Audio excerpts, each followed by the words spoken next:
ser uma igreja para governar, onde ele é o cabeça e ele age por intermédio de pessoas, não atribuindo a essas pessoas qualquer valor em especial a não ser ele mesmo.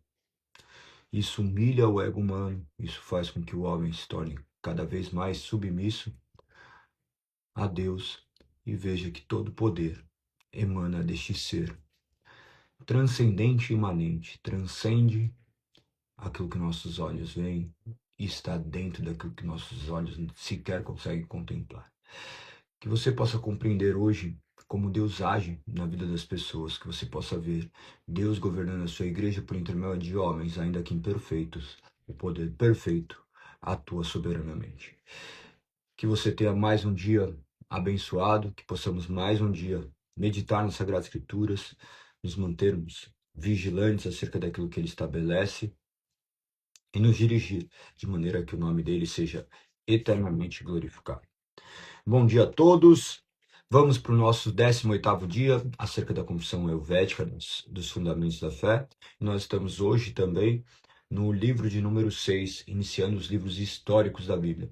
Um livro por dia, de maneira que vocês têm mais ou menos ali um esboço, talvez um mapa mental, para que você consiga ter um pouco mais de clareza acerca daquilo que você tem lido, o que você já leu. Que o nome do Senhor seja exaltado. Apenas proclamamos a palavra, crendo que o Espírito trata de levar essa palavra até o nosso coração. Bom dia a todos. Vamos avançar. Vamos avançar. Aqui, ó. Dia não. Artigo de número 18. Dos ministros da igreja, sua instituição e deveres. Deus usa ministros na edificação da igreja. Opa, não tinha resumo? Não tinha resumo no grupo da igreja. Só um minuto. Eu acho que eu tinha colocado. Eu achei que eu tinha colocado. Mas enfim, é só acrescentar um dia a mais. Hoje nós estamos em Josué, o Deus que cumpre suas promessas. Ah, então tinha. Achou? Enfim. Que ótimo. Tá aí. Tá aí. Perfeito. Deixa eu fixar aqui. Tema da mensagem de hoje. Vamos para cima. Então, artigo de número 18. Tem muita coisa, hein? É bem complexo. Bem complexo não, né?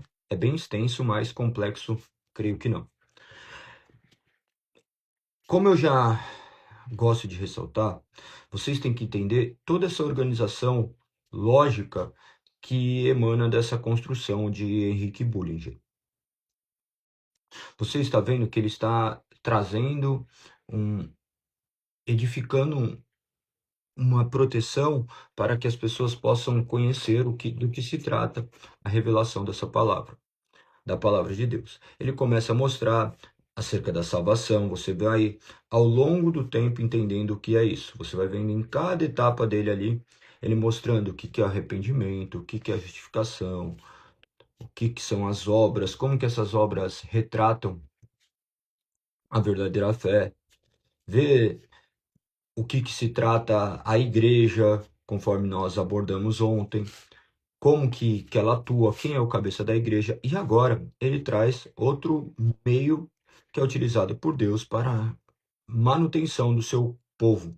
A manutenção do seu povo, que é feito mediante seu poder soberano, mas ele age por intermédio de pessoas. Ele poderia agir de qualquer outra forma, mas ele escolheu agir por intermédio de pessoas imperfeitas. Ele poderia ficar manifestando seus poderes a todo instante e assim sucederia a humanidade, e ele cuidaria como sempre cuidou. Ainda que invisível, ele está operando, ele poderia agir de maneira miraculosa todos os dias, só que nós sequer conseguimos entender o que é milagre.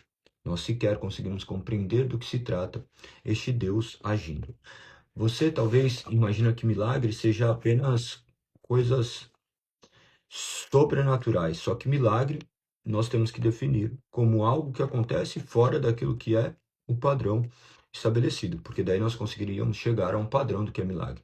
Então você vai ver que em Atos 5, quando ele providencia a morte de Ananias e Safira, é um ato milagroso. Eles estavam bons e por mentirem ao Espírito Santo, falarem aquilo que era mentira clara, eles estavam mentindo contra o Espírito Santo e eles foram mortos. Então, nós vemos ali o agir de maneira sobrenatural. Nós vemos no Êxodo, você vai ver o agir sobrenatural de Deus enviando as pragas, utilizando Moisés. Você vai ver ali em Atos 2, mediante aqueles ministros que estavam ali, Deus utilizou aquelas vidas para que fosse proferido o seu juízo. Então nós vemos dois atos de milagres completamente antagônicos. Um, onde ele faz no primeiro milagre no Egito, transformar o rio em sangue, algo sobrenatural. Ele poderia manifestar dessa forma? Poderia, mas a questão é, tem uma série de milagres que são completamente discrepantes da nossa realidade. Você vai ver um homem não falar, Zacarias, quando tem a revelação de que teria um filho, ele fica mudo, é um milagre. Então, observe que Deus age por intermédio de todas as coisas. Tudo pode ser olhado como um milagre. Você está aqui é um milagre, porque o que sustenta a vida é o milagre da vida. Nós deveríamos estar mortos, mas o milagre manifesta essa misericórdia de Deus de deixarmos vivos. Porque o homem, quando peca, ele naturalmente morre, mas a morte dele é uma morte espiritual e Deus poderia ter punido isso com a morte física, mas no entanto ele estendeu a sua misericórdia e amou o mundo de tal maneira do qual ele nos mantém vivos ainda para que possamos conhecê-lo e glorificar o teu santo nome. As pessoas às vezes olham e falam assim: nossa, mas como que Deus faz isso? Olha que horrível este Deus aí que é um Deus carente. Não, ele não é carente, ele não precisa de adoração, ele não vai ser mais ou menos Deus por conta da sua adoração. Ele é Deus por conta daquilo que ele é. A questão é quem nós somos quando o adoramos. A questão de adorá-lo é que não pode haver nenhum deleite em outro lugar a não ser em Deus, porque senão manifestaria que ele não era todo o bem supremo, e sim encontraria outros lugares do quais o homem pudesse repousar. Mas dito todas essas coisas, a questão agora, ele vai tratar essas questões dos ministros, de como todas essas coisas acontecem. Eu quis retratar essa questão de milagre, porque Deus agir dessa forma não deixa de ser uma questão milagrosa. Tudo que Deus opera é por intermédio de coisas que sobrepõem a nossa racionalidade humana. Não há como explicar de maneira completamente racional, cartesiana, isso de maneira clara. Tudo pressupõe fé. E ser fé não significa também irracional, porque existe uma lógica por trás que emana das Sagradas Escrituras, e claro que é detectável apenas mediante o agir do Espírito. E ainda assim, também, partindo do pressuposto de uma honestidade intelectual, você vai ver que Deus é um Deus de ordem, que tudo que ele estabelece, ele cumpre. Se você ler, você vai ver os padrões, mesmo sem a presença do Espírito, você vai ver e se curvar diante de um Deus que não existem falhas. Homens tentaram refutar a Bíblia durante todo esse tempo e não conseguiram. Nós estamos com 3.500 anos das Sagradas Escrituras e ainda ela, assim, continua de maneira perfeita, inabalável, onde nada conseguiu ser refutado. Apenas teorias do quais nada comprovam, um livro do qual possui milhares de cópias originais, mais do que qualquer outro documento histórico que retratam a criação, a queda, a redenção e a consumação, por intermédio dessa obra grandiosa de Deus. Então vamos para mais um ponto agora, mergulhar naquilo que deveria nos guiar a uma vida de submissão e louvor a Deus. O artigo de número 18 diz: dos ministros da igreja, sua instituição e deveres. Deus usa ministros na edificação da igreja. Deus sempre usou ministros para reunir ou estabelecer para si a igreja, para o governo e preservação da mesma. Ainda os usa e sempre os usará, enquanto a igreja permanecer na terra. Portanto, a origem, a instituição e o ofício de ministros é uma ordenação muito antiga, e não inovação de homens. Instituição e origem de ministros. É verdade que Deus poderia, pelo seu poder, sem qualquer meio, congregar para si mesmo uma igreja entre os homens, mas ele preferiu tratar com os homens pelo ministério de homens. Por isso, os ministros devem ser considerados não como ministros apenas por si mesmos, mas como ministros de Deus, visto que por meio deles Deus realiza a salvação de homens. Então, ele está tratando dessa função do qual Deus incumbe homens. Ele chama os homens das trevas para a luz e os capacita com dons. Ser ministro é uma capacitação dada por Deus, não algo que flui naturalmente da sua própria natureza. Então, ele já deixa muito claro e a maneira como Deus opera o seu corpo. Opera no sentido de age, tá? Está entendendo? Eu trouxe muita informação para vocês no começo, mas eu creio que vai ser também necessário para que vocês consigam seguir a linha de raciocínio acerca desses assuntos que são mais do que pertinentes. O ministério não deve ser depreciado. Por essa razão, chamamos a atenção dos homens para que tomem cuidado para não atribuirmos o que diz respeito à nossa conversão e à instrução ao poder secreto do Espírito. Fazendo pouco do ministério eclesiástico, pois convém termos sempre em mente as palavras do apóstolo. Como, porém, invocarão aqueles em que não creram? Como crerão aqueles de quem nada ouviram? E como ouvirão, se não há quem pregue? E assim, a fé vem pela pregação, e a pregação pela palavra de Cristo. E também que o Senhor disse no Evangelho. Em verdade vos digo: quem recebeu aquele que eu enviar, a mim recebe. Quem me recebe, recebe aquele que me enviou. João 13:20.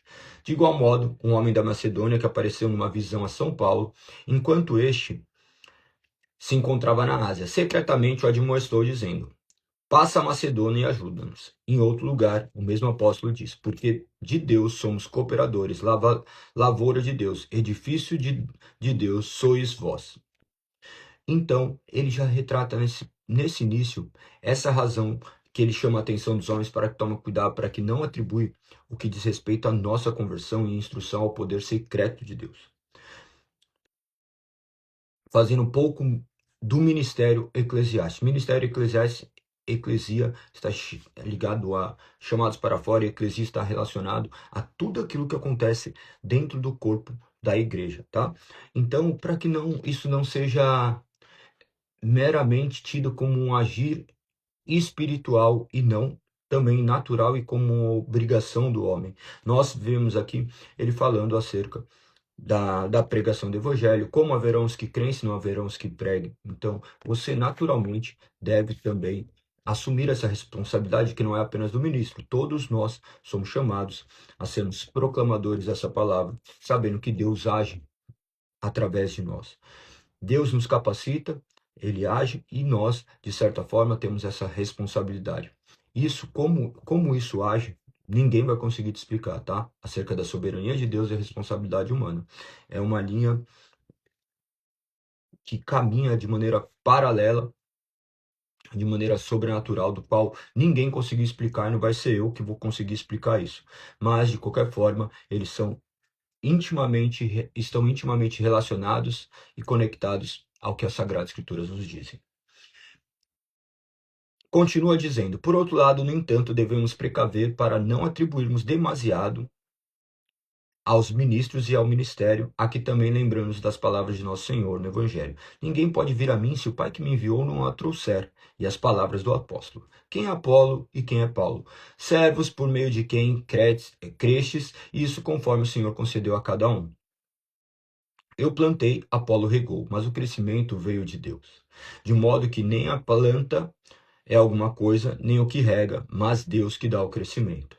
Deus move os corações dos homens, então creiamos que Deus nos ensina pela sua palavra externamente por meio de seus ministros, e internamente move os corações de seus eleitos à fé pelo Espírito de Deus. Gravem muito bem essa parte, tá? Então creiamos que Deus nos ensina pela sua palavra externamente por meio de seus ministros e internamente move os corações de seus eleitos à fé pelo seu Espírito, e que, portanto, devemos atribuir a Deus toda a glória e todo este benefício. Mas este assunto já tratamos no primeiro capítulo desta explanação. Então ele começa aqui a retratar de maneira bem objetiva e clara essa responsabilidade humana e a soberania divina, manifestando o soberano agir de Deus. Nós vemos que por intermédio da sua palavra, ela é proclamada exteriormente intermédio de um vocábulo entendível, por intermédio de uma palavra natural, Deus age sobrenaturalmente nesses corações. Então, o que ocorre, o que faz com que essa conversão ocorra, não é a maneira eloquente como nós falamos, não é a maneira como nós nos vestimos, como nós nos portamos, como nós enfeitamos uma igreja, mas sim mediante o agir desse Santo Espírito, que quando penetra o coração, rompe com as algemas que os aprisionavam às trevas. Eles são libertos pelo poder que é nessa palavra. Esses homens que foram eleitos desde antes da fundação do mundo, que não se trata de Deus ser pego de surpresa, por exemplo, Deus não está lá, nossa, olha que legal, o galego se converteu, hein? Ele não está ali trocando ideia com os anjos, falando, nossa, aquele cara todo perdido, maluco, nesse me surpreendeu. Deus não é pego de surpresa. Ele elegeu desde antes da fundação do mundo e utilizou os recursos necessários para que eu viesse a crer de maneira como ele seria glorificado. Então, você também não é surpresa para Deus. Você que está aí, talvez entrou agora e nem sabe do que está acontecendo. Deus escolheu este momento para que a palavra dele fosse lida, o evangelho fosse pregado e seu coração fosse transformado.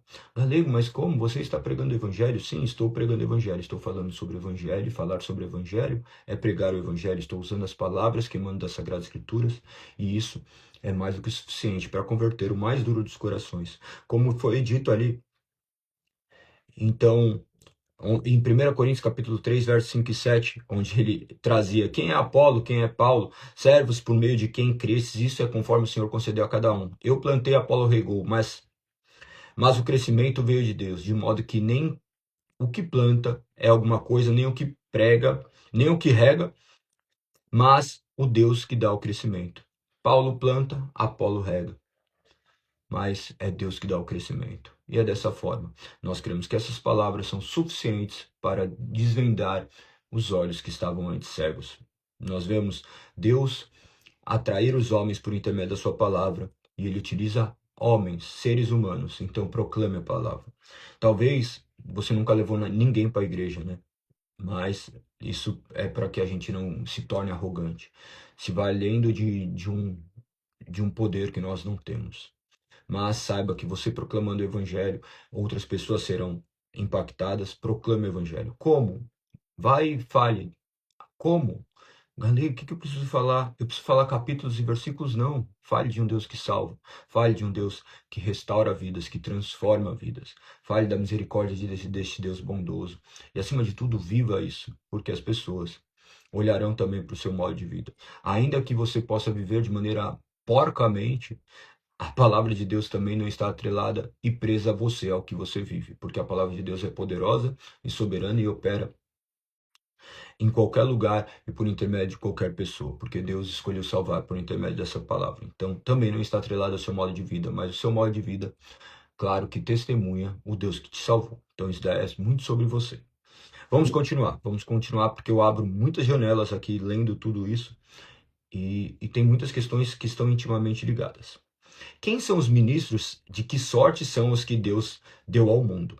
É em verdade, desde o princípio do mundo, Deus usou os mais eminentes homens do mundo inteiro, ainda que muitos deles fossem simples na sabedoria terrena ou na filosofia. No entanto, na verdadeira teologia, eram excelentes. A saber, os patriarcas. Quem são os patriarcas?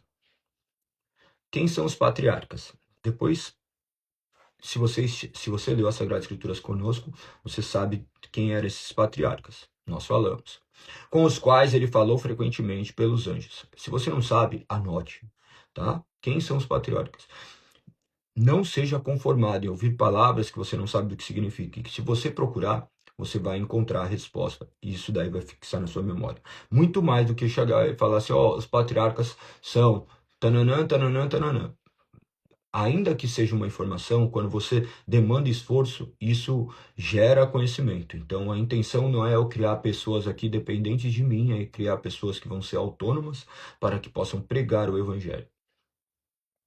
Sem nenhuma artimanha, sem nenhum requisitos de sabedoria ou indução, e sim mediante o poder que há na palavra de Deus. Então, continua. Vamos continuar. Então ele diz, com os quais ele falou frequentemente pelos anjos, pois os patriarcas eram os profetas e mestres de seus dias, os quais, por essa razão, quis Deus que viessem por vários séculos, que vivessem por vários séculos, para que fossem, por assim dizer, paz e luz no mundo. Foram seguidos por Moisés e os profetas famosos pelo mundo inteiro. Aqui já deu muitos indícios de quem eram, né? Mas se você não leu a Bíblia, você está aí só ouvindo e falando, nossa, que interessante. Daí começa a falar de Deus, você já começa a imaginar e cria um Deus que você que você imagina. No final das contas, a pior coisa é adorar Deus, um Deus verdadeiro de maneira falsa, o que é um completo erro, como o povo do Egito também fez. Nós temos que adorar o Deus verdadeiro de maneira verdadeira, conforme a verdadeira palavra do qual ele estabeleceu. Não se esqueçam disso. Então, busque a forma certa de adorar a Deus, que ela é escrita e não imaginada pelas nossas cabeças pensantes, ou nem tão pensantes assim. Cristo Mestre. Depois destes, o Pai Celestial enviou seu Filho unigênito, o mais perfeito Mestre do mundo, em quem está escondida a sabedoria de Deus, a qual veio até nós através da mais santa, simples e perfeita de todas as doutrinas. Ele escolheu discípulos para si mesmo, os quais fez apóstolos. Olha que interessante. Estes saíram por todo o mundo, em toda parte, congregaram igrejas pela pregação do evangelho e depois ordenaram pastores ou mestres, doutores, em todas as igrejas do mundo, segundo o mandamento de Cristo. Mediante seus sucessores, ele ensinou e governou a igreja até hoje. Portanto, como Deus deu ao seu povo, antigos patriarcas, juntamente com Moisés e os profetas, assim também o seu povo do Novo Testamento, ele enviou seu Filho unigênito, e com ele os apóstolos e doutores da igreja. Você vê que ele traz aqui a criação ordenada, trazendo de maneira muito clara as formas de como Deus agiu ao longo da história. Continua dizendo: ministros agora do Novo Testamento. Nós estamos debaixo do Novo Testamento. Não se esqueçam isso. Cristo morrendo, ressuscitando, ali dá início ao Novo Testamento. As pessoas imaginam que o Novo Testamento se dá com o início de Mateus. Ali não, ali é o início ainda, nós estamos ainda ali debaixo do Antigo Testamento. É só uma divisão lógica, essas divisões. Porque a promessa também do Novo Testamento poderia ser entendido de milhares de outras formas. Você vai ver em Gênesis 3 já poderia falar então do Novo Testamento, porque ali já prometeram. Não, mas partindo do pressuposto que ele se inicia após a realização daquilo que havia se prometido, nós vamos ver Cristo morrendo e ressuscitando ao terceiro dia. Essa é o início marcante da nova aliança. Ou pode ser subentendida ainda quando seu sangue derramou, porque assim ele já estava concretizado aquilo que Deus havia de estabelecer. Então, são questões mais de pontos determinados, mas a intenção é que você entenda a razão disso tudo, tá? Continuando, ministros do Novo Testamento. Além disso, os ministros do Novo Testamento são designados por diversos nomes. São chamados apóstolos, profetas, evangelistas, bispos, anciões, pastores e mestres. 1 Coríntios 12, 28 e Efésios 4. Os apóstolos não permaneciam em lugar determinado, mas por todo o mundo iam congregando em diversas igrejas. Uma vez estabelecidos, deixou de haver apóstolos. Olha isso daqui. Eles já diziam isso em 1566, tá? Então, se você está em algum lugar que tem apóstolo, saiba que isso é errado. Galego, mas como que você vai falar que é errado? Olha uma coisa, como nós somos ignorantes. Nós podemos falar que o espiritismo é errado, nós podemos falar que deixa eu ver outra coisa. O hinduísmo, o islamismo, falarmos que a adoração de santos é errado, mas se for tocar no bezerro de ouro do cristão, aí não pode. Aí não pode falar, porque o apóstolo é intocável. Não, isso daí é falso e não corresponde à fé protestante. A fé protestante não está firmada nisso. Da mesma forma que falar que essas línguas do quais as pessoas falam é uma língua do qual não corresponde ao que as Sagradas Escrituras dizem. É uma criação humana do qual não corresponde ao que emana das Sagradas Escrituras. Então, não há problema em falar disso. Se você, porventura, acredita nisso, você tem todo o direito de acreditar, e eu tenho todo o direito também de refutar isso mediante o que as Sagradas Escrituras dizem. Então,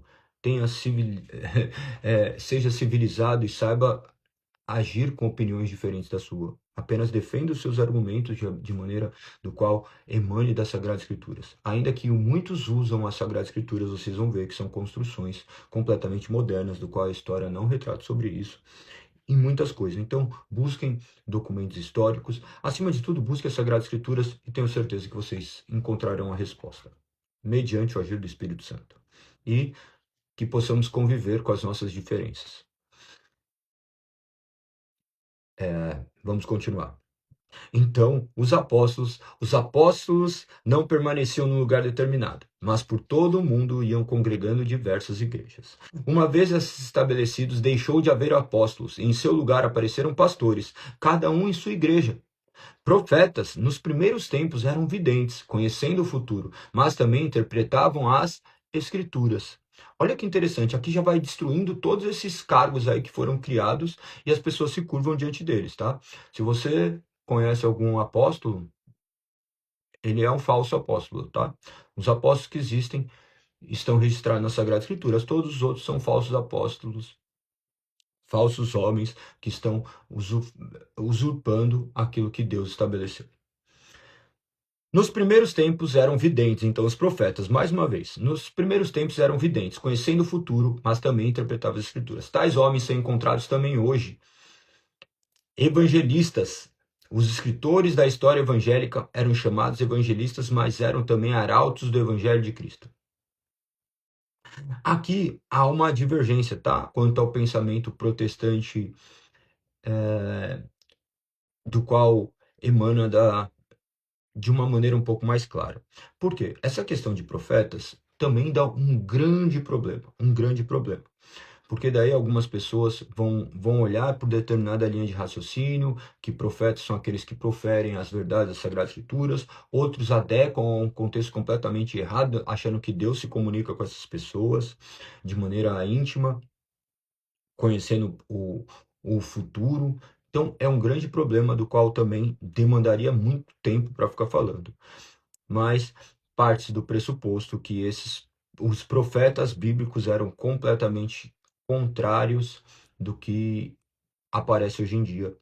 Então, vamos deixar esse assunto meio aberto, porque é bem complexo, mas depois, se vocês tiverem curiosidade, eu posso falar com vocês sobre isso ou mandar documentos para que vocês possam ler e tirar as suas próprias conclusões, ou se não, os apontamentos bíblicos do quais te direcionem para conhecimento do que é dito. Evangelistas. Os escritores da história evangélica eram chamados evangelistas, mas eram também arautos do evangelho de Cristo. Com o apóstolo São Paulo, ordena a Timóteo: faz o trabalho de evangelista. 2 Timóteo 4 e 5. Bispos são os supervisores e vigias da igreja, que administram o alimento e as outras necessidades da vida da igreja. Presbíteros. Os presbíteros são os anciãos. E, por assim dizer, os senadores e pais da igreja, governando com sádio conselho. Pastores. Os pastores não só guardam o rebanho do Senhor, como também providenciam as coisas necessárias a ele. Mestres. Os mestres instruem e ensinam a verdadeira fé e piedade. Portanto, os ministros da igreja podem agora ser chamados de bispos, anciões, pastores e mestres. Esses são os ministros da igreja. Ordem dos papistas. Com o passar do tempo, muitas outras designações de ministros na igreja foram introduzidas na igreja de Deus. Alguns foram ordenados patriarcas, outros a ser bispos, outros sufragâneos. Sufragâneos. Não sei como é essa palavra, tá? Sufragâneos. Também metropolitanos, arquidiáconos, diáconos, subdiáconos, acólicos, exorcismas, cantores, porteiros e não sei quantos outros, como cardeais, reitores, priores, abade, maiores, menores, ordem mais elevados e inferiores. Não estamos preocupados, porém, acerca de todas essas, de como foram uma vez e são agora. Basta a doutrina apostólica no que concerne aos ministros. Esses nomes são meros nomes. Os títulos que são dados emanam única e exclusivamente das Sagradas Escrituras. Hoje nós fazemos uma questão organizacional, mas que não corresponde ao que Deus estabeleceu na sua palavra. Então, talvez seja um meio interno de organização, mas que nós não poderemos colocar como bíblico. Você vai colocar, ó, chefe disso daqui, chefe daquilo, ele é responsável por isso, responsável por aquilo, mas a ordem não se trata disso, se trata do que as Sagradas Escrituras dizem. O resto é só um conceito organizacional, e lembre-se que eles estavam num território onde eles estavam refutando aquilo que o cenário vivia. A respeito dos monges. Você nem sabe que é monge. Para você, monge é só oriental, né? E não se trata disso. Cristãos também viviam como monges. Como sabemos com certeza que os monges e as ordens ou seitas de monges não são instituídas nem por Cristo, nem pelos apóstolos, ensinamos que elas nada valem para a Igreja de Deus. Antes são perniciosas, pois embora anteriormente fossem toleráveis, olha aí, anteriormente fossem toleráveis, quando eram solitários, ganhando a vida com suas próprias ações, e não eram cargas para ninguém, e como leigos eram por toda parte obedientes aos pastores das igrejas. Agora, porém, o mundo todo vê e sabe que aqui são semelhantes. Eles formulam não sei que votos, mas levam a vida totalmente contrária a seus votos, de modo que os melhores deles merecem ser incluídos entre aqueles a quem o apóstolo fala. Estamos informados de que entre vós há pessoas que andam desordenadamente, não trabalhando. 2 Tessalonicenses 3:11. Portanto, não temos tais pessoas em nossas igrejas, nem ensinamos que devem existir nas igrejas de Cristo. Pensa uma coisa, isso daí foi muito questionado à época. As pessoas olhavam e falavam assim, calma aí, você é monge, você não trabalha, mas daí você vive do trabalho dos outros, você tem que trabalhar para te sustentar. Então a questão é, se você não trabalha, que você também não coma. Todos devem prover o sustento do seu próprio suor. Não é justo a sua vida ser assim? Não é plausível que as outras vidas todos se esforcem, você fique aí a ficar isolado e outros mantenham a sua vida. Então não é sobre isso, tá? Não é sobre isso, e por isso que os monastérios cada vez mais foram descontinuados, as pessoas entendendo justamente essa questão. Claro que daí vai entrar em outra questão aqui que já é abordado nestes temas, vocês verão. Estão entendendo? Diz aí. É um assunto muito interessante, tá? Muito interessante, muito polêmico. Tudo que eu falei aqui, ainda bem que eu não sou conhecido. Se eu fosse conhecido, eu era cancelado já. Porque pensa que protestantes corresponde a menos de 10% da população que se diz cristã. O resto não são protestantes em seu estrito termo, oriundo da reforma protestante. São apenas pessoas que ainda têm os mesmos dogmas do catolicismo, apenas com uma roupagem diferente. Existe sim um certo tipo de protesto contra aquilo que existia na Igreja Romana, mas em muitos aspectos eles são completamente iguais. Se você pegar muitas igrejas tidas como evangélicas e comparar com o catolicismo hoje, vocês vão ver milhares de identidades, né, milhares de similaridades. É só o algoritmo te achar, você vai ver ali.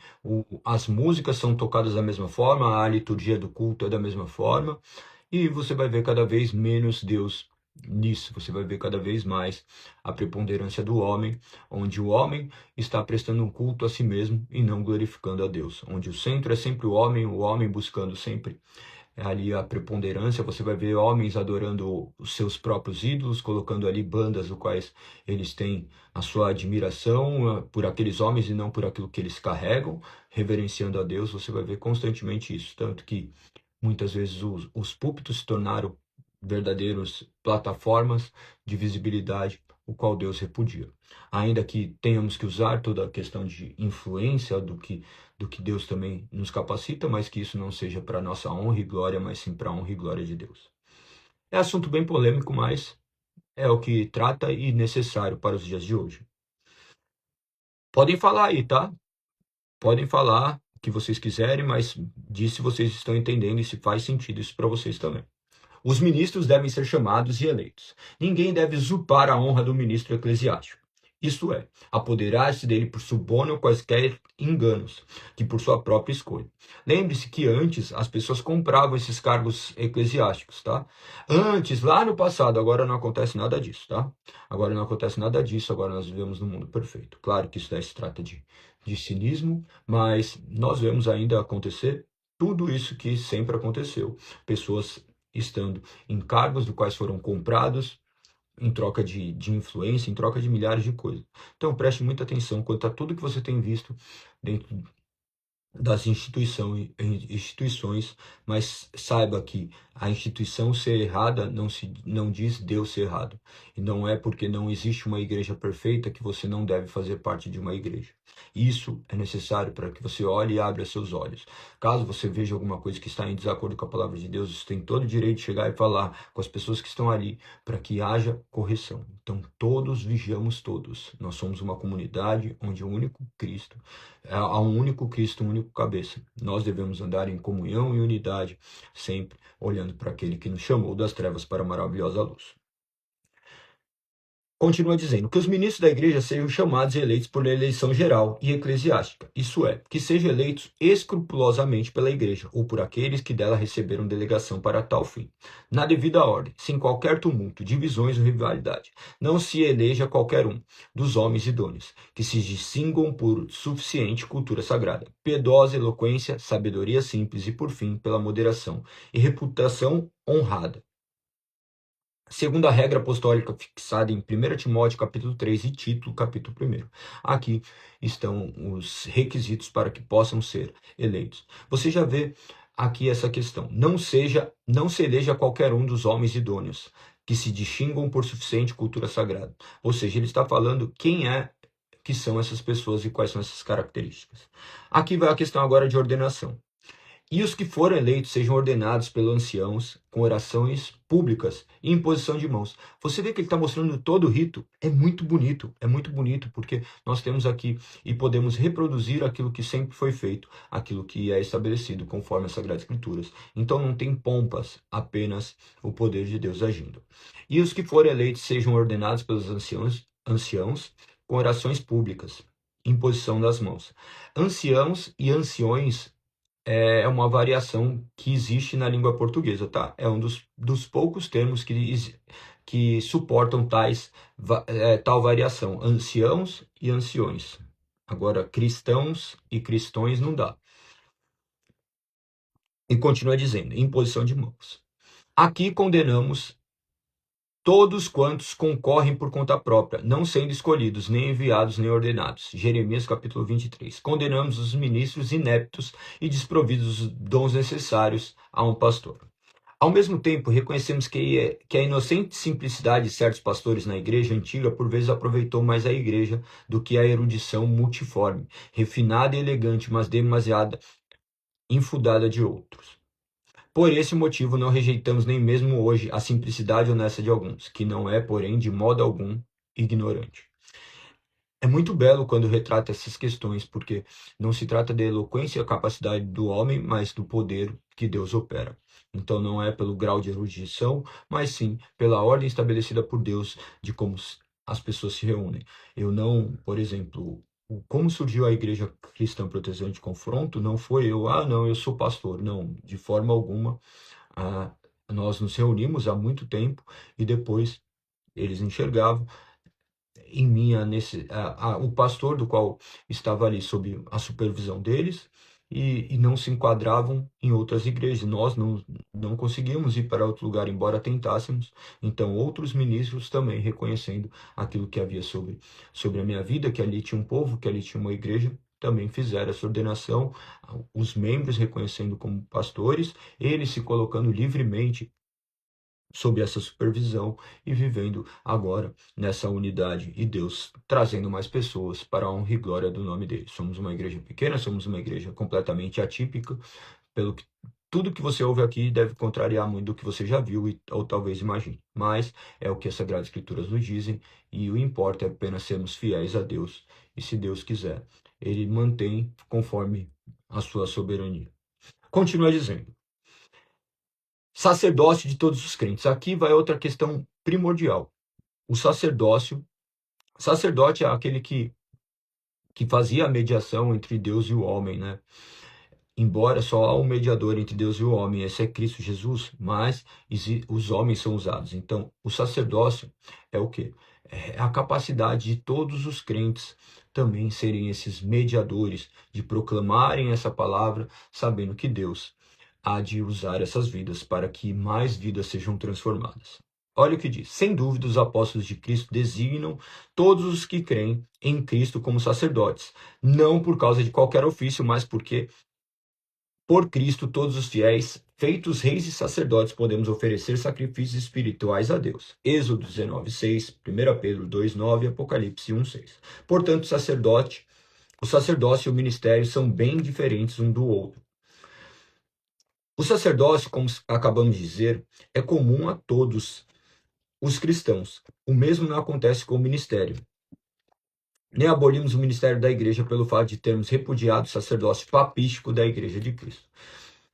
Então, pense essa questão acerca do sacerdócio de todos os crentes. O mesmo sangue que comprou a minha vida, comprou a vida de todos os cristãos, inclusive da sua. Então, não há uma diferença. Não há uma diferença. Todos somos pecadores chamados das trevas para a maravilhosa luz. Não há ninguém mais importante que ninguém. Somos miseráveis pecadores. Se Deus tirar a mão de nós, nós estaremos completamente perdidos. Então, oremos para que Deus continue a nos manter como sacerdotes, como verdadeiros crentes, para que o nome dele seja louvado, que nós possamos depender única e exclusivamente do poder de Deus atuando em nós. Continua, sacerdotes e sacerdócio. Se você chegou agora e não entende nada do que está acontecendo, nós falamos acerca todos os dias dos fundamentos da fé, nesse pão diário, que é o alimento espiritual, e nós estamos fazendo a leitura dos 66 livros das Sagradas Escrituras. Talvez você nem sabia que a Bíblia tinha 66 livros, para você ver o nível de desconhecimento que nós vivemos. 66 livros, nós estamos no livro 6, entrando agora nos livros históricos, apenas trazendo uma abordagem de maneira um pouco mais objetiva e clara, porque nós já terminamos a leitura do ano. Se você não terminou a leitura do ano, você mais uma vez falhou no seu papel de cristão, de conhecer a Deus e glorificar o nome dele. Não tome isso como uma ofensa, mas como um encorajamento para que nenhum maluco de boné fique falando aí que você talvez não tenha vivido e cumprido aquilo que Deus estabeleceu, para que você conheça a palavra dele, proclame e que você possa cumprir aquilo que ele tem para a sua vida. Sabendo que ele vai te capacitar e por intermédio dessas palavras, talvez seja o puxão de orelha que você precisava para tomar vergonha na cara e ser aquilo que você deve ser, conforme ele estabeleceu na sua palavra. Vamos continuar. Sacerdotes e sacerdócio. Sem dúvida nenhuma, na nova aliança de Cristo não existe mais essa forma de sacerdócio, como existia entre o povo antigo, o qual incluía unção externa, roupagens santas e inúmeras cerimônias que eram tipos de Cristo, que aboliu tudo isso pela sua vinda e cumprimento desses tipos. Observe que no passado, você vai ver estabelecido dessa forma, você vai ver como os sacerdotes se vestiam de determinada forma. Isso daí depois na igreja romana você vê da mesma forma, você vê ainda hoje da mesma forma. Então, você não é mais ou menos sacerdote, não sacerdote no sentido, mas por conta das roupas que você veste, sim por conta do poder que, que, que está sobre você. Você vai ver que hoje já se quebrou muito disso, né? Embora exista um mínimo de decoro, de respeito, não dá para também nos vestirmos de maneira vulgar, mas as vestes não apontam em nada, tá? Não apontam em nada, mas cuidado. Ao mesmo tempo que não apontam para nada, também pode apontar, pode manifestar coisas do seu coração. Então, não te faz mais santo, mas pode apontar também para sua ausência de reverência, o que também é muito temerário. Olha que todos os assuntos são bem complexos, mas vamos continuar, vamos continuar. Aqui ele diz, mas ele mesmo permanece o único sacerdote para sempre, e para não subtrairmos qualquer coisa dele, não chamamos sacerdote a nenhum dos ministros, pois o próprio Senhor nosso não nomeou nenhum sacerdote na igreja do Novo Testamento, que, tendo recebido a autoridade do sufrágio, ofereçam sufragâneo. Tendo recebido a autoridade sufragânea, ofereça sacrifício diariamente, isto é, a própria carne e sangue do Senhor, pelos vivos e mortos, mas ministros que ensinem e administrem os sacramentos. Olha aqui, nós vamos ver, toda essa organização não emana meramente de uma concepção humana. Não se trata que estão olhando aqui e falando, nossa, agora alguém estabeleceu isso. Não, isso daqui, tudo que está escrito, emana das Sagradas Escrituras. Ele simplesmente sistematizou aquilo que sempre esteve escrito ali, só que o homem não estava obedecendo. Então, quando vocês verem esses termos, forem ler, saiba que tudo está trazendo de acordo com as Sagradas Escrituras. Essas palavras que por vezes são difíceis, que nem sufragâneo, e creio que é assim que fala, mas vai vir de sufrágio, que é como se fosse um voto, tá? Escrutínio é voto secreto, era mais ou menos como se fosse essa questão da votação. Então, quando vocês verem palavras que vocês não entendem, pesquisem aí no dicionário e vocês também conseguiram pelo menos ter essa questão. Então, continua dizendo. No Novo Testamento, tendo recebido a autoridade do sufragâneo, ofereço sacrifícios diariamente, isto é, a própria carne e sangue do Senhor, pelos vivos e mortos, mas ministros que ensinem e administrem os sacramentos. Nós já abordamos acerca disso, da igreja verdadeira, que é a fiel pregação do evangelho, a administração correta dos sacramentos, batismo e santa ceia e da disciplina eclesiástica. Ele está abordando indiretamente também esses assuntos. A natureza dos ministros do Novo Testamento. São Paulo expõe de modo simples e conciso o que devemos pensar dos ministros do Novo Testamento, ou da igreja cristã, e o que devemos atribuir-lhes. Pois pois, importa que os homens nos considerem como ministros de Cristo e dispenseiros dos mistérios de Deus. 1 Coríntios capítulo 4, verso 1. Por isso o apóstolo quer que estimemos os ministros como ministros. Ora, o apóstolo chamou hiperetas, remadores, que têm os olhos fixos unicamente no timoneiro. E assim homens que não vivem para si mesmo, ou segundo sua própria vontade, mas para os outros, a saber, para os seus senhores, de cujas ordens dependem inteiramente. Pois em todos os seus deveres todo ministro da igreja recebe ordens, e não de satisfazer a sua vontade, mas de executar apenas o que está nos mandamentos recebidos do seu Senhor. E neste caso declarasse expressamente quem é o Senhor, isto é, Cristo, a quem os ministros estão sujeitos em todas as questões do ministério. Nós vemos aqui a completa submissão a essa palavra. Leia com bastante atenção, se tiverem qualquer dúvida, voltem, leia novamente ou podem me chamar. Mas creio que esses termos aqui são bem claros e qualquer pessoa lendo poderá compreender. Os ministros dispenseiros dos ministérios de Deus. Contudo, para explicar mais completamente o ministério, o apóstolo acrescenta que os ministros da igreja são ecônomos, ou dispenseiros dos ministérios de Deus. Ora, em muitas passagens, especialmente em Efésios capítulo 3, São Paulo chamou mistérios de Deus ao evangelho de Cristo. E os escritores antigos também chamaram de mistérios aos sacramentos de Cristo. Assim, é para isso que os ministros da igreja são vocacionados, que preparem o evangelho de Cristo aos fiéis. E para administrar os sacramentos, lemos ainda em outro lugar do evangelho, a respeito do mordomo fiel e prudente, a quem o Senhor confiará os seus conservas para dar-lhe sustento a seu tempo. Lucas 12, 42. Além disso, em outra passagem do Evangelho, um homem parte de viagem para um país estrangeiro, deixando sua casa e passa seus bens e a sua autoridade nesta a seus servos, dando cada um sua tarefa. O poder dos ministros da igreja. Estão entendendo? Se tiverem qualquer dúvida, coloquem aí. Se estiverem entendendo, se não estiverem entendendo, vai colocando, que assim que der eu leio. E prestem bastante atenção, porque esses termos são de extrema necessidade para a compreensão do Evangelho, para que você não seja uma pessoa simplesmente conduzida por uma multidão, e sim conduzida pelo poder do Espírito. Do poder dos ministros da igreja. Agora, pois, convém falarmos de algo também acerca do poder e do dever dos ministros da igreja. Sobre esse poder, alguns têm discutido diligentemente e a ele sujeitaram tudo o que há de supremo valor na terra. E o fizeram contrariamente ao mandamento do Senhor. E proibiu aos seus discípulos domínio e recomendou com insistência a humildade. Lucas 22, 24, Mateus 18, 3, 20 e 25. Há, na verdade, outro poder, que é simples e absoluto, chamado de o poder do direito. Segundo esse poder, todas as coisas do mundo inteiro estão sujeitas a Cristo, o Senhor, como ele mesmo declarou, dizendo: toda autoridade me foi dada no céu e na terra. Mateus 28:18. E ainda eu sou o primeiro e o último, aquele que vive. Estive morto, mas eis que estou vivo, pelos séculos dos séculos. Tenho as chaves da morte e do inferno. Apocalipse 1:18. Igualmente, aquele que tem a chave de Davi, que abre, ninguém fechará, e aquele que fecha, ninguém abre. Estamos falando aqui, de maneira muito clara, daquilo que Deus fez. O Senhor reserva para si o verdadeiro poder. Este poder o Senhor reserva para si, e não transfere a nenhum outro, ficando ao lado ocioso como espectador, enquanto os seus ministros trabalham. Isaías diz: porei sobre o seu ombro a chave da casa de Davi. Isaías 22:22. E outra vez, o governo está sobre os seus ombros. Isaías 9:6.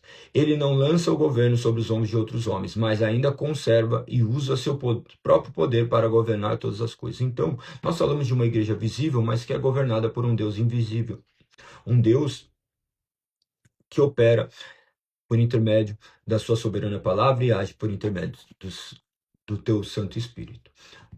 Só fazendo um parênteses aqui, Pinheiro Ramos, a Cíntia. Acabei de acordar. Por que acordar angustiada com uma coisa ruim? Me responde, por favor. Acordo mal, com uma tristeza. E olha que rezei ontem. Olha que interessante. Nós abordamos e imaginamos porque oramos ou rezamos, Deus não pode deixar com que nós fiquemos angustiados.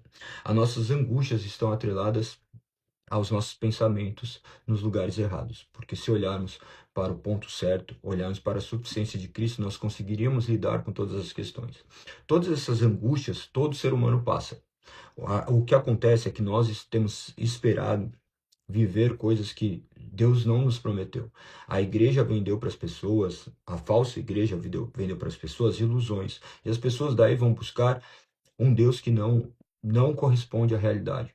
É somente Cristo, não é Cristo mais alguma coisa. Cristo não te prometeu uma vida maravilhosa, mas ele te prometeu que te suportaria em todas as circunstâncias. Então essa angústia é fruto da nossa incredulidade. A angústia é fruto dessa questão onde nós estamos presos às coisas terrenas. Nós devemos ser libertos dessas coisas terrenas, nos apegando àquilo que é eterno, àquilo que a palavra dele diz, e que você possa, neste momento, compreender as Sagradas Escrituras. Quando nós colocamos rezar, orar, é a maneira como nós falamos com Deus. A questão é como Deus fala conosco. Deus fala conosco de maneira inerrante por intermédio da sua palavra. E se eu não conheço a palavra de Deus, eu simplesmente estou falando, e ele sim, claro que ele me escuta, mas de qualquer forma eu não o escuto. E essas palavras por vezes não trabalham meu coração.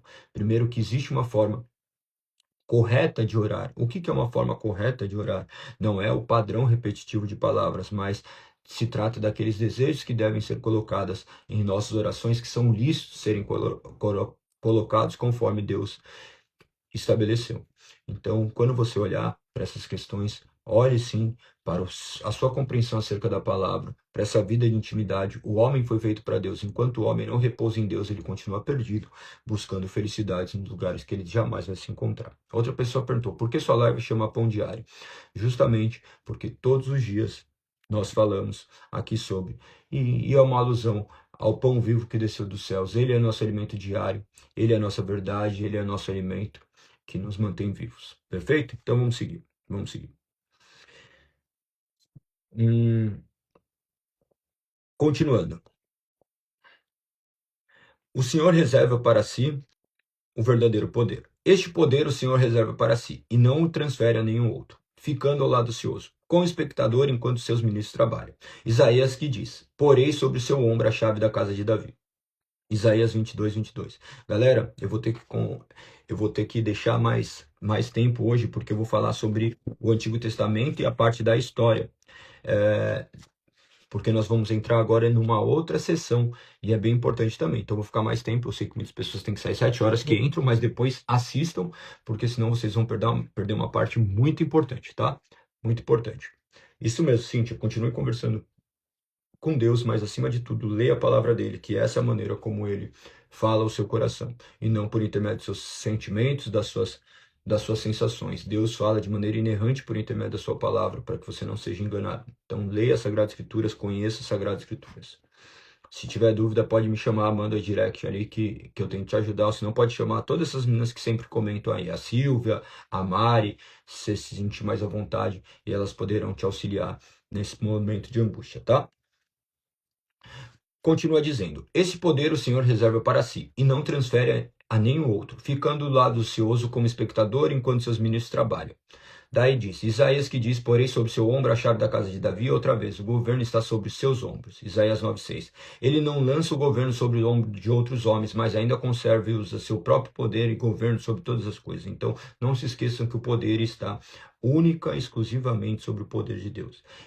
Esse termo que é utilizado aqui, ele visa trazer a autoridade suprema da Igreja a Cristo. Por isso que eu quis dar muita ênfase para isso. Não se esqueça, o governo não está sobre os ombros de homens. Ele não é sustentado pela nossa força humana, mas pelo poder de Deus. Perfeito? Fica gravado sim, Cíntia, então, alguma das mulheres aí, se puder, depois entre em contato com ela e preste esse auxílio, por favor. Continua dizendo, o poder do ofício e o ministerial. Entretanto, há outro poder, o do ofício ou poder ministerial, limitado por aquele que usa o poder pleno. E este é mais semelhante ao ministério do que a um império. É muito belo tudo que está escrito. As chaves, um senhor concede poder ao seu mordomo, e para isso dá-lhe as chaves, com as quais ele introduz na casa, ou dela exclui quem o seu senhor gostaria de introduzir ou excluir. Em virtude desse poder, o ministro, pelo seu ofício, realiza aquilo que o senhor ordenou que ele fizesse. E o senhor confirma aquilo que faz e deseja, e o que o seu servo fez seja considerado e reconhecido como se ele mesmo tivesse feito. Olha aqui, ele traz sempre a alusão a coisas da época. Você vai ver ele falando do timoneiro, como as navegações, aqui acerca dos mordomos. Hoje muitas pessoas nem sabem o que é mordomo, mas nós vivemos esse princípio da mordomia. Lembra do Batman? Ele utilizava tudo, mas não era nada dele. Era como se fosse do seu dono. É muito interessante você olhar para essas questões. Não o Batman, né? O mordomo do Batman era aquele que ficava ali usando tudo. Nós somos mordomos das coisas de Deus. Deus nos capacitou para utilizarmos de todas as coisas dele e ele tem nos concedido isso. Então, prestem muita atenção que nós não somos donos, nós somos mordomos. Usarmos aqueles recursos do qual Deus nos deu para a glória do nome dele. Que nós não nos voltemos às vãs filosofias, que nós não nos curvemos diante de falsos cristos que cada vez estão se tornando mais aparentes, ou melhor, sempre se tornaram, mas cada vez com uma nova arma que visa nos escravizar. Continua dizendo aqui.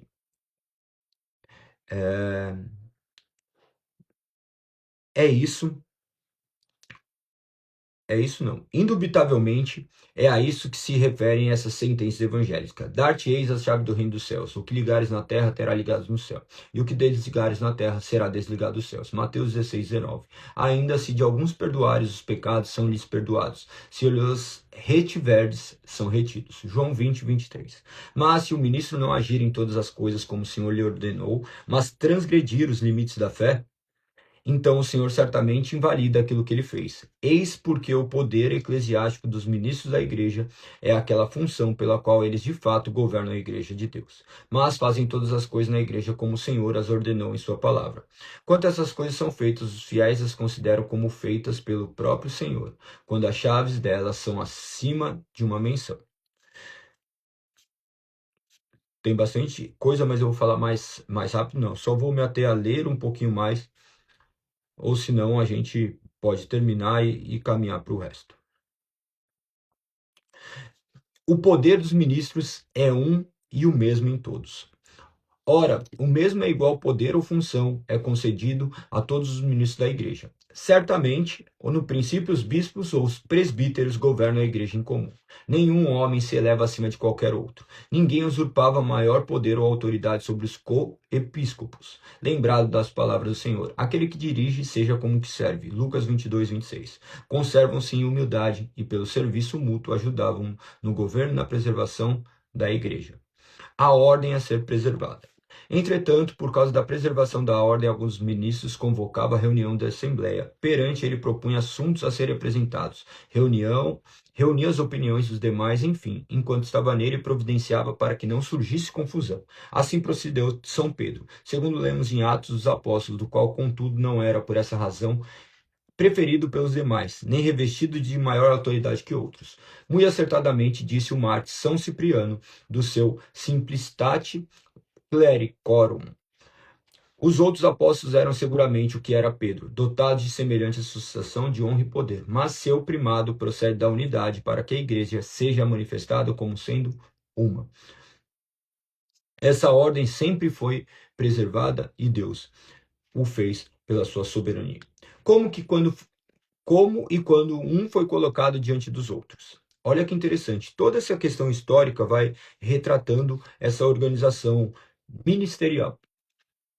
Também São Jerônimo, em seu comentário à Epístola de Paulo e a título, diz algo não muito diferente disso. Antes que começasse a ligação a pessoas em religião, pela instigação do diabo, as igrejas eram governadas pelo conselho comum dos anciãos.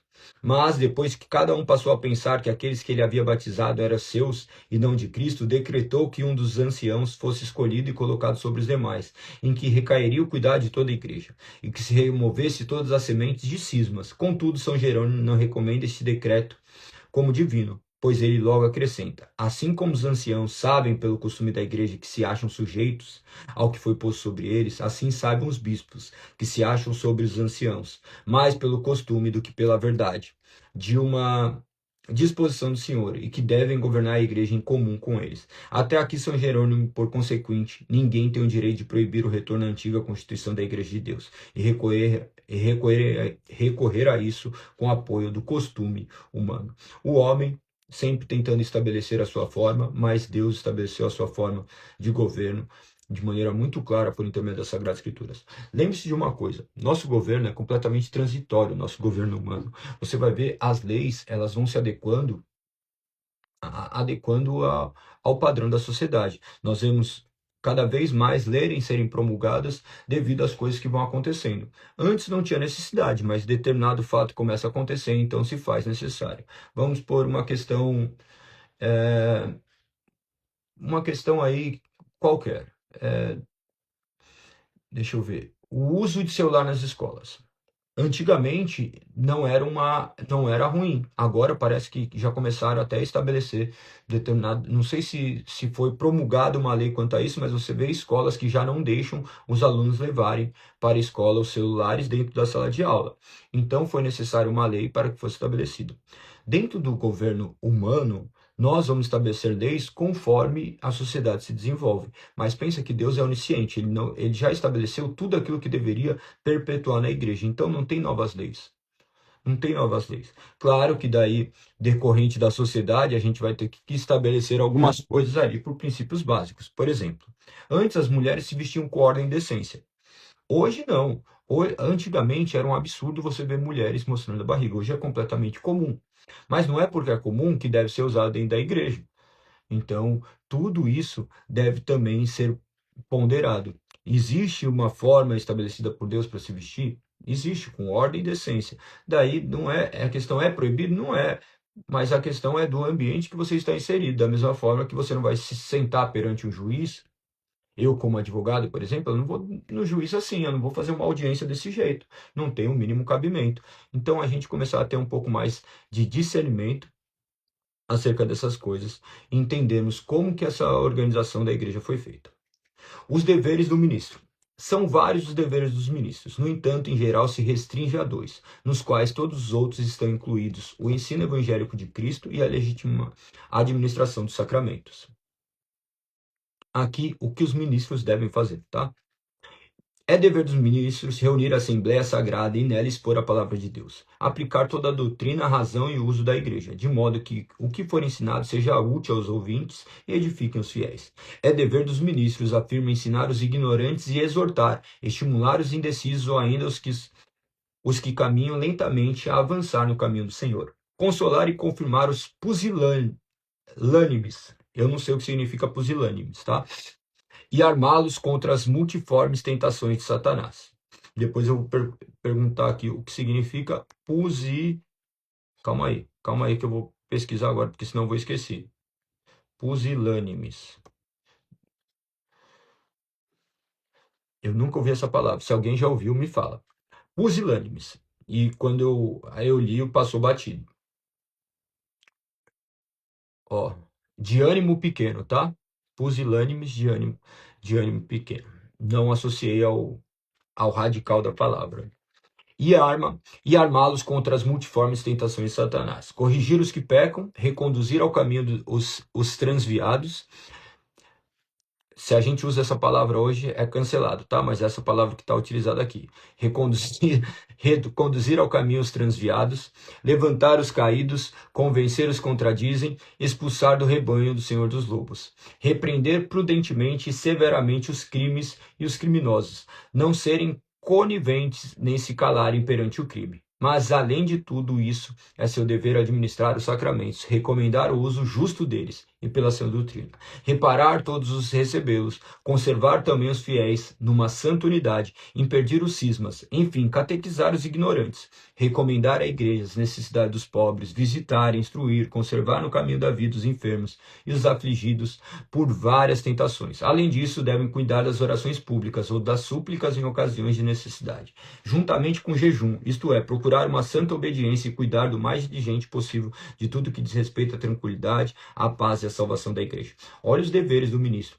Então, isso daqui, os ministros da sua igreja têm essas obrigações. Então, os seus pastores, eles devem cumprir esses requisitos. Se eles não cumprem, eles estão falhando para com Deus. Então, saiba do que eles são responsáveis. E para que o ministro possa realizar todas essas coisas da melhor maneira e mais facilmente, requer-se especialmente dele que tema a Deus, seja constante na oração e entregue-se à leitura sagrada em todas as coisas, em todas as ocasiões. Seja vigilante pela pureza de vida e deixe sua luz brilhar diante de todos os homens. Estamos quase terminando. Disciplina. E visto que a disciplina é absolutamente necessária na igreja, e que a excomunhão foi outrora usada entre os antigos, e havia entre o povo de Deus julgamentos eclesiásticos, dos quais essa disciplina era exercida por homens sábios e piedosos, será também dever dos ministros regular essa disciplina para edificação, de acordo com as circunstâncias dos tempos, do estado público, com a necessidade. Todas as vezes que se deve observar a regra, tudo se deve fazer para edificação, decente e honestamente, sem tirania e divisão, pois o apóstolo atesta que lhe foi otorgada pelo Senhor autoridade na igreja para edificação e não para destruição. 2 Coríntios capítulo 10, verso 8. E o Senhor mesmo proibiu arrancar o joio do campo do Senhor, porque haveria o perigo de ser arrancado o trigo juntamente com ele. Nós vemos aqui as disciplinas eclesiásticas, conforme as 3 marcas da igreja verdadeira que nós já falamos. Mesmo os maus ministros devem ser ouvidos. Aqui tem outra questão importantíssima. Olha que legal. Ademais, detestamos energicamente o erro dos donatistas, que consideram a doutrina e a administração dos sacramentos eficazes ou ineficazes, segundo a vida boa ou má dos ministros, porquanto sabemos que a voz de Cristo deve ser ouvida, mesmo dos lábios de maus ministros, porque o Senhor mesmo disse: fazei e guardai tudo quanto ele vos disser, porém não imiteis nas suas obras. Sabemos que os sacramentos são santificados pela instituição e pela palavra de Cristo, e que são válidos para o fiel, embora administrados por ministros indignos. Sobre este assunto, Santo Agostinho, o bem-aventurado servo de Deus, muitas vezes argumentou com base nas escrituras contra os donatistas. Do que se trata isso? Mesmo uma pessoa sendo um ministro falso, Deus utiliza aquela vida, conforme eu já abordei logo no começo. Sínodos. Apesar disso, deve haver disciplina adequada entre os ministros. Nos sínodos e a doutrina e a vida dos ministros devem ser cuidadosamente examinados. Os que pecam devem ser repreendidos pelos anciãos e reconduzidos no caminho certo. Se forem incuráveis, devem ser depostos, e como lobos expulsos do rebanho do Senhor pelos verdadeiros pastores. Olha que interessante. A igreja não aceita tudo. A igreja não aceita tudo. O que está errado deve ser repreendido e conduzido ao caminho certo. Se eles quiserem ser tratados, eles serão tratados. Se eles forem rebeldes, eles serão expulsos como lobos expulsos do rebanho do Senhor pelos verdadeiros pastores. Se são falsos mestres, não podem ser de modo algum tolerados. Nem desaprovamos os concílios ecumênicos, se convocados segundo o exemplo dos apóstolos para a salvação da igreja e não para a destruição. Todas as reuniões são válidas, desde que seja para a glória do Senhor. O obreiro é digno de seu salário. Todos os ministros fiéis, como bons obreiros, são também dignos de seu salário, e não pecam quando recebem estipêndios e todas as coisas necessárias a eles mesmos e suas famílias. O apóstolo mostra em 1 Coríntios capítulo 9, em 1 Timóteo capítulo 5, bem como outras passagens, que tais coisas são de direito dadas pela igreja e recebidas pelos ministros. Os anabatistas que condenam e difamam os ministros que vivem de seu ministério são também refutados pelo ensino apostólico. Então não se trata também de pessoas não terem essa remuneração, mas que tudo seja feito de maneira proporcional e que visa glorificar a Deus. E prefiro ser como Paulo, trabalhando, fazendo tenda, mas esse é um princípio meu, do qual eu levo para a minha vida e também estou sujeito à vontade do Senhor. Mas nós entendemos também que isso é algo pertinente, porque emana das Sagradas Escrituras e não tem como ir contra aquilo que as Sagradas Escrituras nos apontam. Amanhã nós abordaremos sobre os sacramentos da Igreja de Cristo. Agora vamos para uma questão primordial, tá? Primordial agora. Vamos entrar na outra sessão acerca do Antigo Testamento. Nós terminamos a Torá. O que é a Torá? Os 5 primeiros livros da Bíblia, ou chamado de Pentateuco.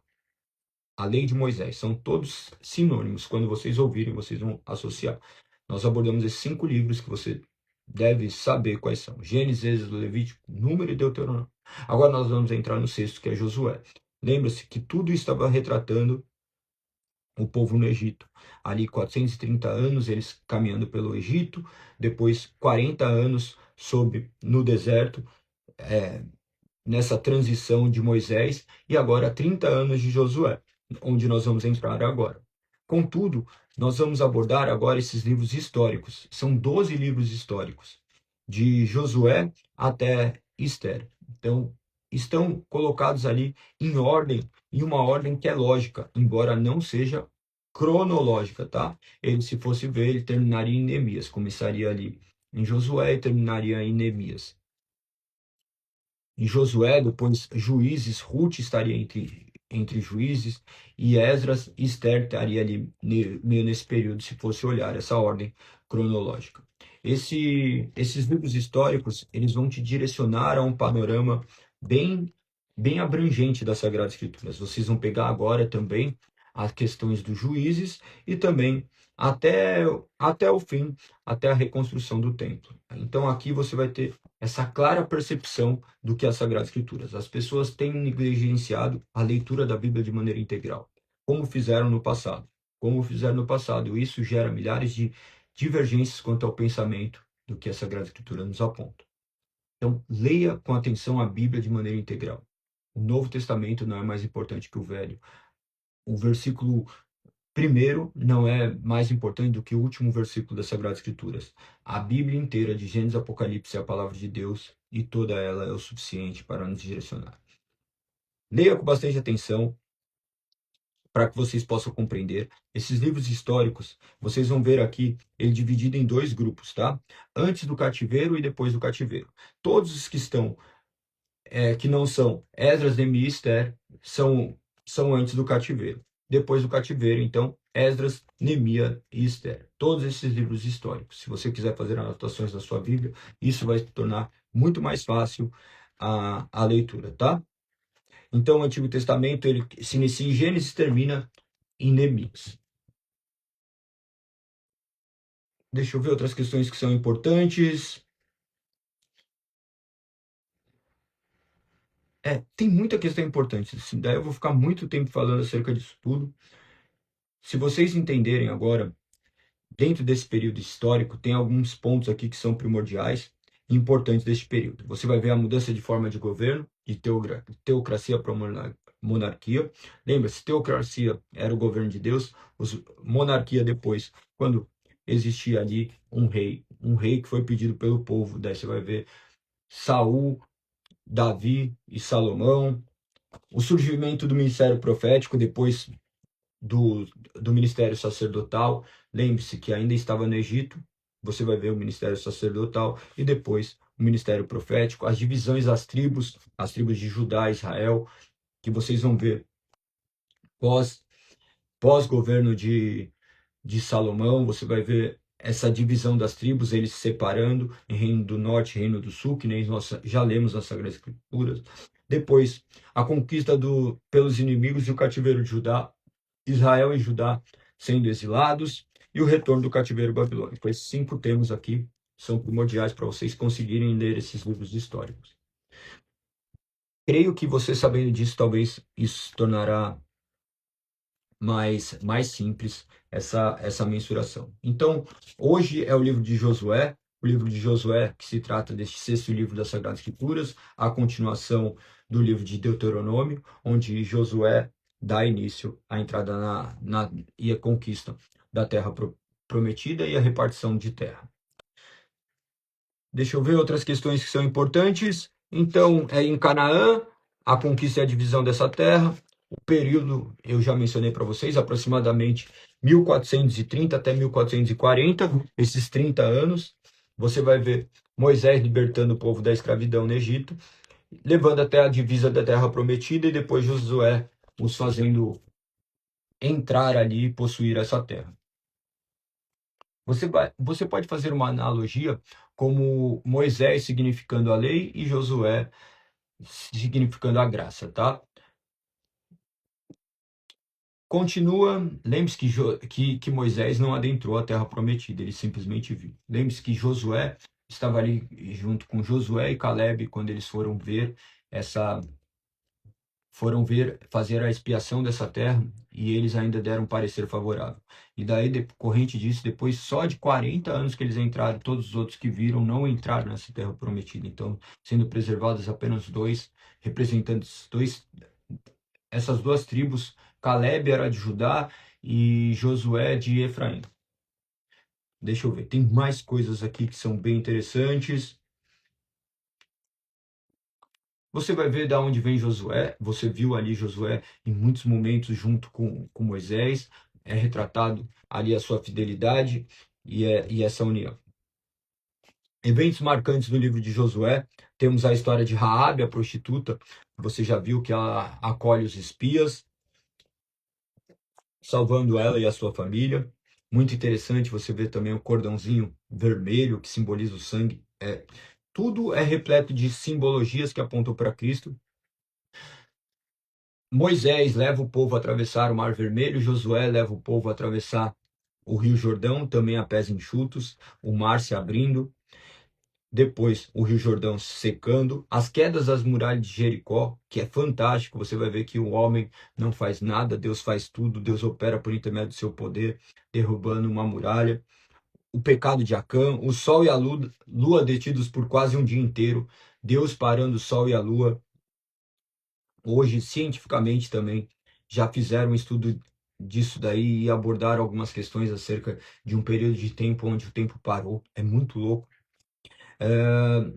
Termina agora as cidades, a repartição das terras, a cidade de refúgio para os levitas também, que é bem interessante. Então ele é repleto de lições espirituais, leia com bastante atenção. Desde Egito até Canaã houveram essas travessias que devem ser objetos de estudo. As principais mensagens que tratam esse livro, ela é que Deus sendo fiel e cumprindo sua promessa, Israel precisa ser fiel e obedecer a tudo que está escrito no livro da lei para entrar e permanecer na terra. Essa obediência ao povo, à palavra de Deus, se faz necessária. Então seja obediente também a palavra de Deus, se curve diante dessa palavra, sabendo que ela vai te direcionar a uma vida.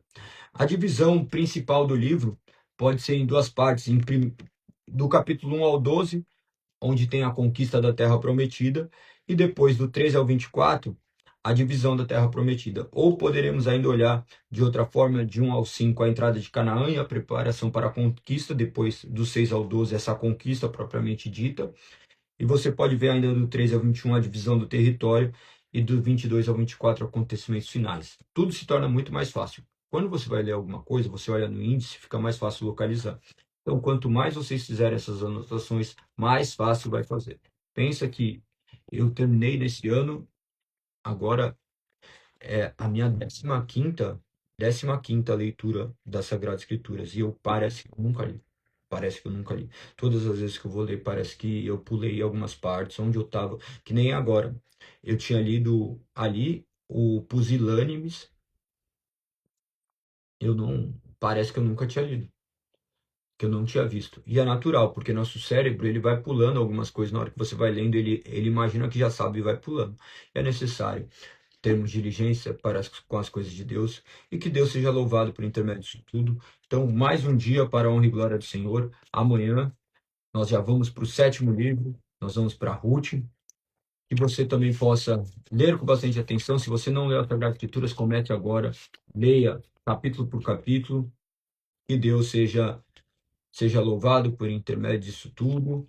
Ou melhor, amanhã não é Ruth, é Juízes, perdão, porque eu tinha mencionado Ruth que está aí dentro de Juízes. Eu não abordei em vocês como que está formado isso daí no cânon, é, no cânon hebraico, mas eu já falei isso daí também no começo. Então depois pesquisa essas informações para que vocês conheçam mais. Perfeito? Tamo junto. Fiquei muito tempo hoje, mas creio que é para conhecimento de vocês, e que Deus seja louvado por intermédio de todas essas coisas. Se vocês tiverem dúvidas, podem me mandar. Tamo junto. Um beijo no coração e até amanhã, se Deus assim permitir. Fui!